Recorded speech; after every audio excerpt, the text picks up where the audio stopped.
when all of a sudden I hear something rumbling through them leaves. Oh, hell no. So we're gonna go find a hose. We got off that train and said, oh, where the hose at? You already know the deal. It's your girl, and this is the realest travel video you're gonna see all day. Okay, so we headed out for the island of Sentosa, an island filled with attractions like a Universal Studios theme park, indoor skydiving, and bungee jumping. But I didn't want to do any of that shit. And I didn't want to do now none of it. Don't get us wrong. Now, we do love some Universal Studios, but we already lived near one in California and went so many times, we didn't feel the need to go to another one. I'm not an adventure seeker. I'm not a thrill chaser. I did not want to get strapped into anything.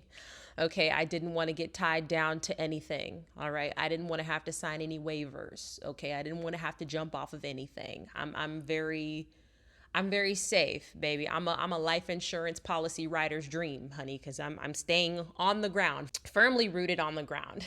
Okay, these size 11 feet are firmly planted on the earth. My husband actually roasted me the other day and said because my feet are so big and flat, I'm very flat-footed, that I would make an amazing earthbender. I'd probably be like Toph.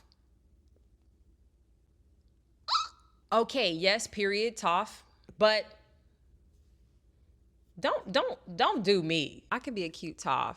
No, I could actually be a bomb ass Toph as a cosplay. And now I'm considering this. Chat, could I be Toph Beifong? Could I cosplay as like a black Toph Beifong? Like a hot black Toph Beifong? Cause my cosplay is always gonna be hot, girl. I don't cause that's, I mean, look at the material. It's always gonna be sexy. There are all kinds of cosplayers. My rendition, my version's gonna be a little bit sexy. As you can tell, this is just who I am. So to get there, we took their mass rapid transit system and wow, oh my God. First off, spotless, so clean. Everything looked brand new. Everything looked like it was power washed on the daily. It looked like it was just built today, but it looked like that every day. It was so incredibly easy to navigate. All of the signs, everything was laid out so well. The maps were so easy to read. It was a joy to take this transportation system. This is the cleanest, most efficient subway system, most efficient transportation system I have ever seen. And it was also laughably cheap. So once we found that, we ditched the Uber equivalents because Singapore traffic is whack as hell. Any time of the day that we tried to go somewhere, it was always gridlock traffic. It was bad out there. So in our normal fashion, we just wandered around and saw what there was to do. We got to cross this beautiful bridge over the ocean, and it took us to this smaller island, which is touted as the southernmost point in continental Asia. It's such a cute island. There were palm trees everywhere. You could feel the ocean breeze. It was really pretty. We were just kind of walking around, soaking it all in, when all of a sudden I hear something rumbling through them leaves. Oh, hell no. Y'all, now, what in the hell? Oh, It was a big ass reptile. This thing like ran right in front of me, right across me. I was like, oh my God, baby, I don't do the animals. I don't do the wild. I don't do the wilderness. Of course, my husband was fascinated. He think he's Steve Irwin. Look at this cool ass palm tree we found that was growing almost completely horizontal. And no one pointed it to us or anything. We were just adventuring along the rocks and the shore and just came across it. Isn't that so cool? And this is the Sentosa merlion. The mermaid tail is supposed to pay homage to the country's humble beginnings as a fishing village. The lion? Don't ask me, I don't know. They didn't really go into detail about that on the plaque, so I don't really know what the deal is with the lion. It's definitely an interesting statue. It's a choice, you know? It was a choice. And that's okay, we're fine with choices. So after we finished exploring the island, my husband apparently read or heard somewhere that there's a red light district in Singapore. Later come to find out, this was literally, he said that there was a place historically. He didn't even know if it currently existed in that day and time, but he had read that somewhere, somehow, at some point in time, there was a red light district in Singapore. So we're gonna go find a hose. Not to partake in any services, we just wanna see what it looks like, what's going on in there. So again, we take the subway, and we were walking up to the subway, and it looked like it was maybe about to take off in a few seconds. We didn't know if we could make it or not.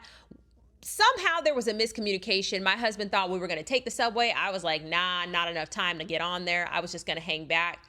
So it ended up with him getting on the subway and me being like, oh, last minute, doors closed. Oh, it was no big deal because these subways come every 5 minutes, if that. Like I said, this was the most efficient subway system. So I'm just sitting on a bench waiting for the next train. I'm just minding my business, chilling on my phone, playing around. So out of the corner of my eye, there's like this group of high school kids. It was maybe about 4 or 5 of them. They were kind of shy, but they were smiling my way. So I looked at them and I gave them a little smile and a wave, and oh my gosh, they were so excited. They were just giggling. It was the cutest thing ever. So I went back to playing with my phone, right? After a minute or so, one of the young men comes over and politely asks, may I sit next to you? I'm like, okay. There's like nobody in this subway. Seriously, it was just me and them. And there's ample seating, lots of benches, places for people to rest. So I don't know. He wanted to sit next to me. So I said, okay, have a seat. And then this young man proceeds to ignore me damn near. He has some headphones in. He's listening to some music on his phone. I thought he was going to make conversation, ask me some questions. I don't know, maybe even hit on me. It would not be the first time. Nope, he just sits next to me politely, just listening to his music.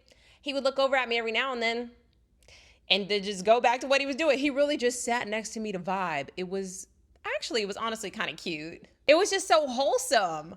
He was just sitting next to me. I was his new little friend. So the subway comes, we get on, his friends get on. He does not sit with his friends. He sits next to me on the subway. And then again proceeds to ignore me damn near. It was so crazy. He gets off the subway, gives me like a little nod. I wave at him. And that's it. He was gone just like that. Was he trying to rizz me up? He was so mild-mannered, so polite, so quiet. I know that boy's living it up. That boy has to be living it up now, okay? It was like 6 or 7 years ago. I bet that boy's rolling in bitches. He probably got hella hoes, okay? Because that boy had Riz before Riz was Riz. So like I said, we trying to find out where the hoes at. He was looking around. We said, what? Where them hoes at? Where them hoes at? We trying to see where the... Girl, we done ended up in the middle of nowhere. We got off that train and said, oh, where the hoes at? No, we was looking for the hoes. We were trying to find the hoes and ended up in the hood. There were no hoes to be found. How are you even supposed to find a red light district, really? What, we thought we was gonna get off the train and we was just gonna see... What could we have possibly even been expecting when we stepped off of that subway? Even their hood's pretty nice, to be honest. It just looked a lot more humble. It was like huge skyscrapers that were just apartment complexes, just one after another. It was very dense, very crowded. You would see people hanging their laundry out on their apartment patio to dry. Nothing bad, but it's definitely not the curated, manicured, rich-looking, sleek Singapore downtown area that we were used to.